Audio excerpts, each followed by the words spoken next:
Bismillah, walhamdulillah, wa sallallahu ala rasulillah. We're going to continue with another lesson from the book entitled The Creed of At-Tahawi, a brief explanation of the Sunni doctrine. And this is session 13 for people who are following.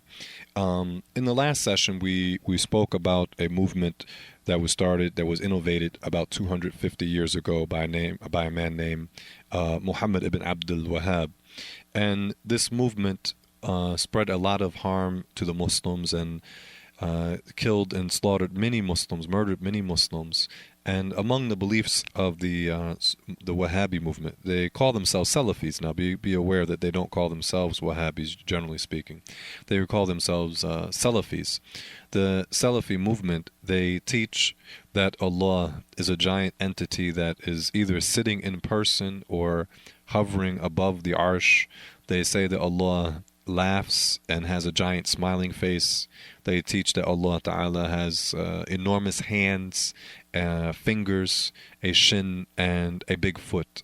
This belief that they teach clearly is not from the belief of the Muslims, but is something that Muhammad ibn Abdul Wahhab, he resuscitated the innovation of the previous people who deviated from the teachings of Islam.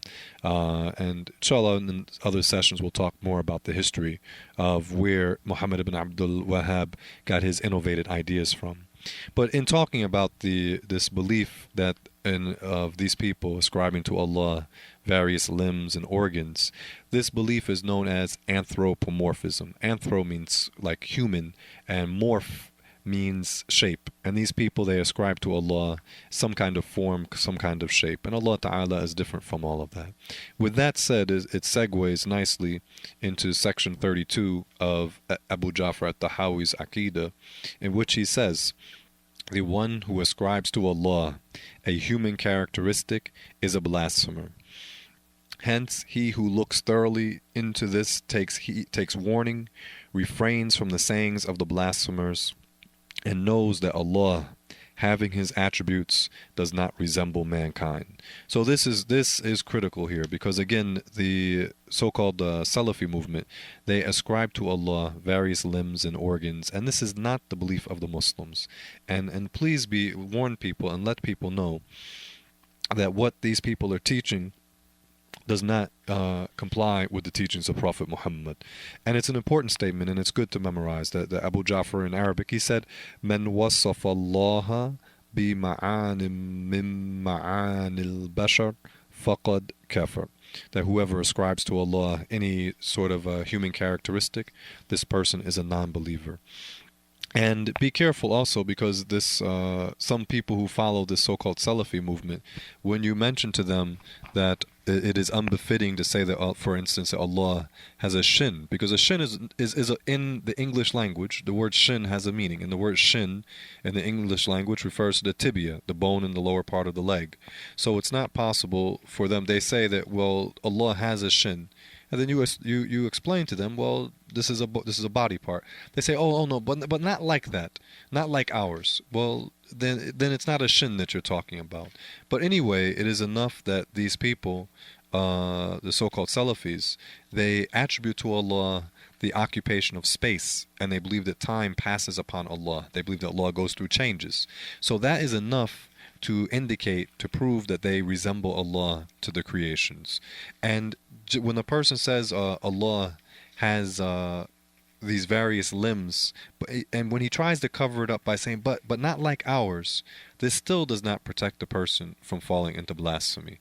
Because Imam Ahmad ibn Hanbal, he did say, "Man qala Allahu jismun la kal ajsami kafara," which means that whoever says that Allah is a body, and even if he says, but unlike other bodies, this person, he still commits blasphemy. So Allah Ta'ala doesn't have any characteristics of the humans, nor does Allah Ta'ala have any of the characteristics of the creations. And to go on and continue in explaining the statement of At-Tahawi, it says, whoever believes or says that Allah has any human attribute is a blasphemer, because this person contradicts the explicit text in verse 11 of Surah Ash-Shura, verse 11, لَيْسَ كَمِثْلِهِ شَيْءٍ, which means nothing at all, or there is absolutely nothing at all that resembles Allah in any way whatsoever. Hence, attributing sitting, ascension, or descent or to Allah is likening Allah to the creations, even if the person does not recognize or realize that when he believes that Allah is in a location and it goes through motion, even if he doesn't understand that he is resembling Allah to the creations, indeed he is. And he would not be a worshipper of Allah, because he would be worshipping something he thinks, he imagines to be Allah. And Allah Ta'ala is not like anything we can imagine. And Allah Ta'ala is not anything like what is in time or what is in place. The Creator is greater.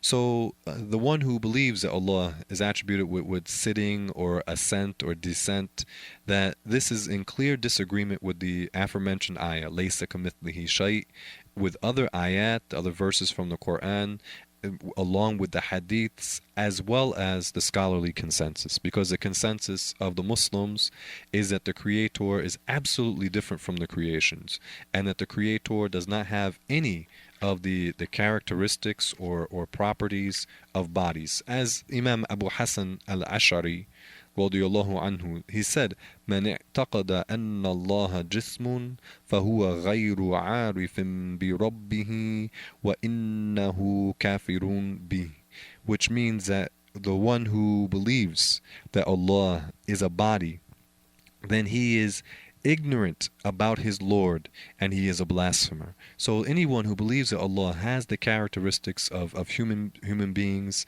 this person is not a Muslim. And in America, you have a group that claims to be Muslim, and they teach that Allah was born in the year 1877.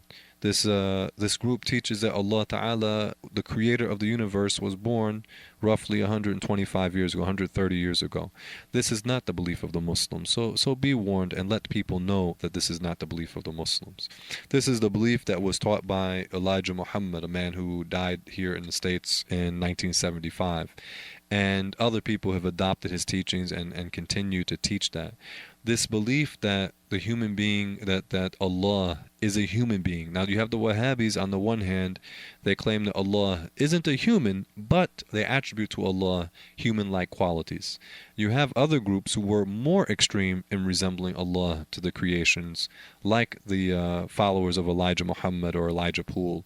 And in the past there was a group called the Ismailis, and they were the rulers of what was called the Fatimid Empire. Usually this is how they refer to it, and refer to the empire in the books, the history books. That this Fatimid Empire was ruled by a group called the Ismailis, and they used to worship a man named Hakim.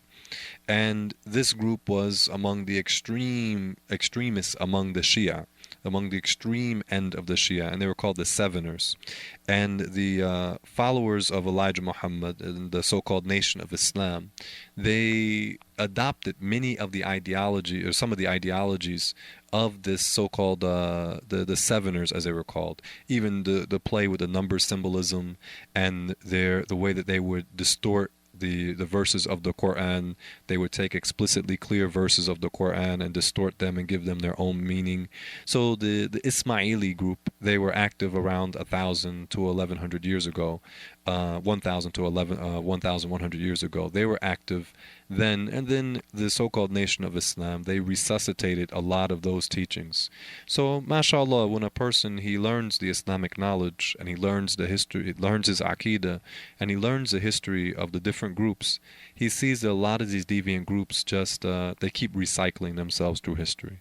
But the distinction between the people of truth and everyone else, the core distinction, is that we single out Allah Ta'ala alone for worship, and that Allah does not need or resemble any of the creations in any way whatsoever, and that Allah is the only one who creates, the only one who brings things into existence.